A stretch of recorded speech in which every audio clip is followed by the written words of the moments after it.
dapat patawan ng 50% tax ang lahat ng content creators, maliit man o malaki.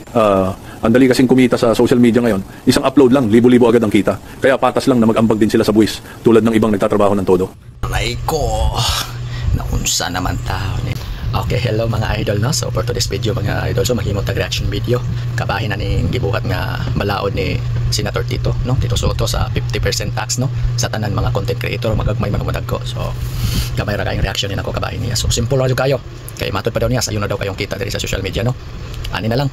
Sulayin na lang Senator Tito Soto no nga mag-content creator ka, ani na lang. So simple ra kay na. So sulaye niya paghimog video, total sikat naman kay ka nga pangalan ug sikat naman jud mo sa una pa natiguang na katungod sa kasikat. So ani sulayo pag content creator paghimog video tanawa kung pila imong ma-revenue unya kuay 50% tax. O kadara simple ra kay na, no? Dali ra kay na siya kay dali ra man kanimo ang kita diri sa social media. Easy ra man kay million viewers man ka, no? Nya libo-libo ang kita. Ana sulaye unya ani hayo lang sad pud may kuan para kay kano kami diri mga content creator, grabe sa damong effort ug sakripisyo nga pangbuhatan ni, no? So di sad lalin. So ang mga load, dita nga panggamit. So di lang ta magisig-isig ano kun natay mga binuhatan ya. Kung nagbinuaya mga ini tadyas katungganan nato. So kamo ra pud magbago, no?